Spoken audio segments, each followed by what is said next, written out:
Hello friends, कैसे हैं आप लोग। आई होप आप लोग अच्छे ही होंगे। तो अब हमारी कहानी जो है एक इम्पॉर्टेंट मोड़ पे आ गई है। अब संयोग और संयोगिता की शादी हो चुकी है। तो देखिए अब ये शादी कैसे चलती है। वो दोनों खुशी खुशी रह पाते हैं या नहीं रह पाते हैं, या फिर अभी भी संयोगिता को और दुख देखना बाकी है। तो चलिए आज का चैप्टर शुरू करते हैं। संयोग की माँ की बातों ने वहाँ के खुशनुमा माहौल को काफ़ी ख़राब कर दिया था। अभी अभी सबके के चेहरे खुशी से दमक रहे थे, पर अब सब उदास हो गए थे। संयोगिता भी अपनी सास की ऐसी बातें सुनकर काफ़ी घबरा गई थी। पर जब उसने फिर से संयोग का चेहरा देखा तो उसे लगा कि उसका हर दुख मिट गया है। आखिर वो जिसके सहारे जा रही है वो तो एक अच्छा आदमी है ना, उसने सोचा। पत्नी अपने पति के घर उसके सहारे तो जाती है। अगर पति अच्छा है पर उसका परिवार अच्छा नहीं है तो भी जैसे तैसे उसकी सारी जिंदगी कट जाती है। पर अगर जिसके सहारे तुम गए हो वही अच्छा नहीं है और उसका सारा परिवार अच्छा भी है तो भी वहां रहने का कोई मतलब नहीं बनता, क्योंकि पति पत्नी ही एक दूसरे के सबसे करीब होते हैं। सारी जिंदगी उन्हें ही तो साथ रहना होता है। अगर उसकी सास उसे पसंद नहीं करती तो कोई बात नहीं, अगर उसका पति अच्छा है तो वो ये सब सह लेगी। उसके लिए यही सब सोच संयोगिता ने अपने मन को समझा लिया। पर वो बेचारी कहाँ जानती थी कि जिसके सारे वो इस जिंदगी के हसीन ख्वाब सजा रही है उसके लिए ये शादी सिवाय एक समझौते और मजबूरी की कुछ नहीं थी। वो इस शादी से जल्द छुटकारा पाना चाहता था। क्या बीतेगी संयोगिता पर जब ये जान करके जैसे वो अपने सपनों का राजकुमार समझ रही थी, जिसे वो समझ रही थी कि वो उसे उसके हर दुख से निकाल देगा, वो उसे सिवाय एक मुसीबत के और कुछ नहीं समझता है और जल्द से जल्द उससे छुटकारा पाना चाहता है।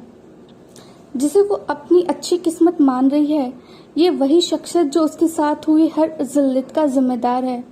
अगर उसकी होने वाले पति का वो कातिल नहीं होता तो संयोगिता के साथ वो सब ना होता, उसे लोगों की इतनी जिल्लत ना सहनी पड़ती और इतना दुख ना देखना पड़ता। खैर, संयोगिता की विदाई का समय भी आ गया। सब उसके गले लगकर रोने लगे। संयोगिता की माँ ने संयोगिता से कहा, देख बेटा, अब तेरा घर ससुराली है, तेरा घर है, वो जैसे कहे वहाँ वैसे ही रहना है, सबकी बात माननी है। अब उस घर से तेरी अर्थी उठेगी, कभी शिकायत का मौका मत देना और सबका कहाँ आंखें बंद करके मान लेना, ठीक है। ये सुन संयोगिता रोते रोते थोड़ी सी हंसती और उसने सोचा, क्या फर्क है घर और ससुराल में, बस रिश्तों के नाम ही तो बदले हैं। बाकी दबकर तो मर्दों के नीचे वो यहाँ भी रहती थी और वहाँ भी रहना पड़ेगा। यही सब सोच संयोगिता रोते रोते गाड़ी में बैठ गई। संयोगिता को संयोग के साथ विदा कर दिया गया। संयोगिता अपने घर वालों के से बिछड़ जाने के दुख में संयोग के पास बैठकर रो रही थी।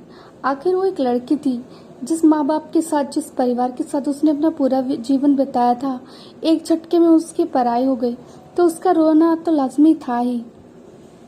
पर संयोगिता को ये देखकर थोड़ा सा बुरा लगा कि वो काफी देर से संयोग के पास बैठी रो रही है, पर संयोग ने एक बार भी उससे हालचाल नहीं पूछा। उसका हालचाल तो पूछना तो दूर, उसने तो एक बार उसे देखा तक नहीं।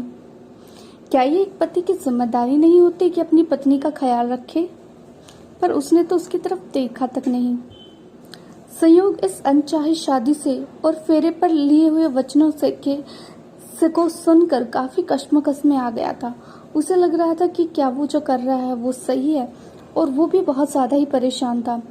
इस तरह संयोगिता जब उसके पास बैठकर सुबक रही थी तो काफी देर से परेशान संयोग भी बहुत इरिटेट हो गया और वो संयोगिता पर चिल्लाने लगा, फॉर गॉड सेक, चुप नहीं हो सकती तुम? थोड़ी देर तो चुप हो जाओ। और अगर तुम्हें इतना ही दुख था अपने माता पिता को छोड़ने का तो तुम यहाँ आई क्यों? वहीं रह जाती ना उनके साथ। संयोग भी काफी ज्यादा ही फ्रस्ट्रेट था और उसे नहीं पता था कि उसने संयोगिता से क्या कह दिया है। संयोग की ऐसी बात सुन संयोगिता तो हक्की बक्की रह गई। कहाँ उसे लगा था कि संयोग उसे संभालेगा, उसे कहेगा कि अब वो उसके साथ है तो उसे रोने की जरूरत नहीं है। पर यहाँ तो सारा पासा ही उल्टा पड़ गया। संयोग क्या जाने कि माता पिता से दूर जाने का गम क्या होता है, क्योंकि उसे तो अपने माँ बाप को छोड़कर नहीं आना पड़ा था ना एक नई जगह पर रहने के लिए। पर नई जगह पर जिसके सहारे वो रहने आई थी वही इंसान उससे ऐसा व्यवहार करेगा, इसकी उम्मीद संयोगिता को बिल्कुल नहीं थी। उससे रोना तो आएगा ही, आखिर वो अपने घर परिवार को छोड़कर आई है। फिर भी उसने जैसे तैसे खुद को संभाल लिया और बाहर देखने लगी। पर खुद को संभालने के साथ ही उसे महसूस हो गया था कि उसने जो सपने देखे थे वो एक एक करके टूटने लगे थे। पहले उसे लगा था कि उसका परिवार बहुत अच्छा है और जो प्यार उसे अपने परिवार से नहीं मिला शायद वो परिवार उसे अपने ससुराल में मिलेगा। पर अपनी सास का अपने प्रति ऐसा रूखा व्यवहार देखकर उसकी ये मनोदशा भी जल्द ही बदल गई थी। फिर उसे लगा कि चलो कोई बात नहीं, अगर उसका पति अच्छा है तो फिर वो उसके सहारे रह लेगी। पर जब उसके पति ने उससे कह दिया कि वो उसे देखकर इरिटेट हो रहा है तो वो क्या करेगी, तो वो किसके सहारे रहेगी? क्या इस शादी का कोई मतलब है? क्या शादी में प्यार की कोई जगह है? तो क्या अब क्या होगा संयोगिता का भविष्य? क्या संयोग निभा पाएगा अपने दिए हुए वचनों को, या फिर एक बार फिर भर जाएगी संयोगिता की जिंदगी गमों से? जानने के लिए सुनते रहिए उधार का प्यार, सिर्फ और सिर्फ मेरे साथ, मेरे चैनल हॉप पर। Thanks for your love and support.